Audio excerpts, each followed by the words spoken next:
The Galactic Council had issued exactly 47 warnings about the Vexarian cubs found drifting in the abandoned research vessel.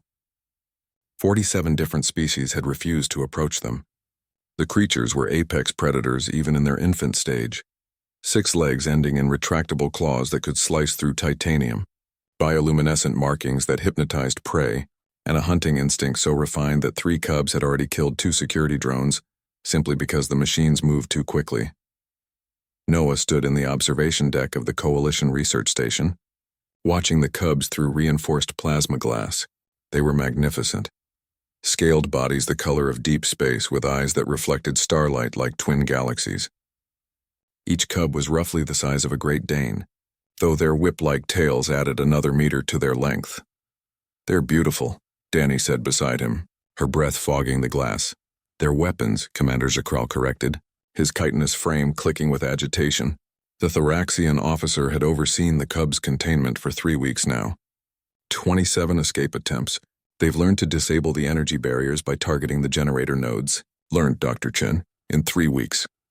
Danny pushed her auburn hair behind her ear, her brown eyes still fixed on the cubs. She was the Coalition's leading xenobiologist, summoned specifically because no one else would touch this assignment. They're frightened. Of course they're trying to escape. Frightened. Zakral's mandibles clicked in what might have been laughter. "Dr. Chen, these creatures know no fear. They're Vexarians. Their adult forms have decimated colony worlds. They're classified as extinction-level threats in 42 systems. They're babies," Danny said simply. "Babies who watched their mother die, who've been poked and prodded by strangers, kept in a cold metal box." Anyone would be terrified. Noah glanced at his colleague. They'd worked together for 5 years, and he knew that tone. Danny had made a decision, and nothing short of a supernova would change her mind. "You're not suggesting," he started. "I'm going in," Danny said. The room erupted in protest. Jikral's carapace flushed red. Dr. Melora, the station's chief medical officer, began listing the 17 ways Danny would likely die. The security team immediately moved to block the containment entrance. Danny waited for the chaos to subside. "With respect, Commander, we have 2 options. We can keep them locked up until they either die or become so traumatized they're beyond rehabilitation. Or we can try something revolutionary, treating them like the intelligent social creatures they actually are."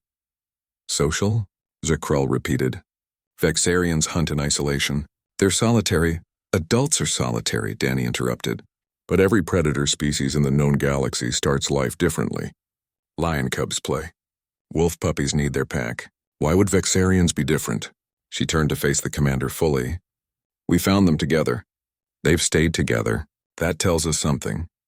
Noah watched his friend, then looked back at the cubs. One of them, the smallest with a distinctive white marking across its snout, had pressed itself against the glass, watching Danny with those cosmic eyes.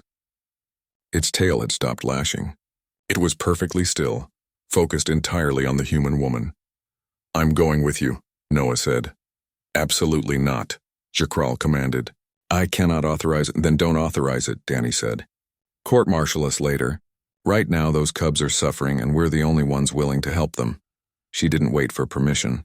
Danny walked to the containment entrance, placed her palm on the biometric scanner.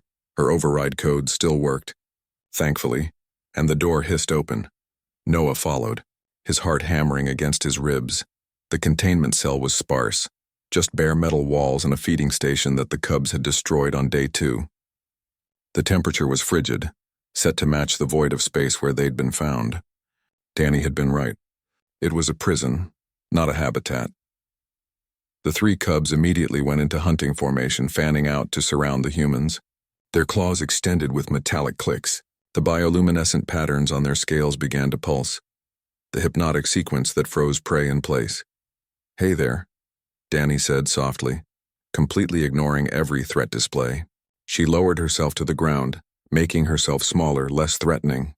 "I know, you've had a really bad few weeks, haven't you?" The largest cub, probably the alpha, took a step closer. Its jaws parted, revealing rows of crystalline teeth designed to tear through hull plating. "My good babies," Danny continued, her voice warm and steady. "You're so brave, so strong. But you don't have to fight right now." Noah watched in amazement as Danny reached into her jacket and pulled out a protein bar. She unwrapped it slowly, deliberately, then broke off a piece and held it out. "Hungry?" she asked. The cubs didn't move. Their eyes tracked the food, but instinct kept them in hunting formation. Then the smallest cub, the one with the white marking, took a tentative step forward. Its siblings hissed warnings, but it kept moving. Carefully, cautiously, it approached Danny's outstretched hand. "That's it," Danny murmured. "I'm not going to hurt you, sweetheart." The cub sniffed the protein bar, then delicately took it from her hand. It didn't bite her, didn't attack. It simply accepted the offering, retreated a step, and began to eat. The other two cubs watched. The tension in the room shifted, transformed. Within minutes, all three were eating from Danny's hands, their aggressive postures melting into something almost playful. Noah exhaled slowly. "You're insane." "Maybe," Danny smiled as the smallest cub pressed its scaled head against her knee, purring, actually purring, with a sound like distant thunder. "But look at these good babies." From outside the containment cell, Jakral watched in stunned silence as the galaxy's most feared predators curled up around the human woman like puppies seeking warmth. The white-marked cub had fallen asleep in Danny's lap, its deadly claws retracted, its face peaceful. "Humans," the commander muttered, his translator barely capturing the mixture of bewilderment and reluctant respect in his voice. "You're all absolutely terrifying." Noah grinned, sitting down beside Danny as the cubs accepted his presence too. "Yeah," he said, gently stroking the alpha's scaled flank. "We know, and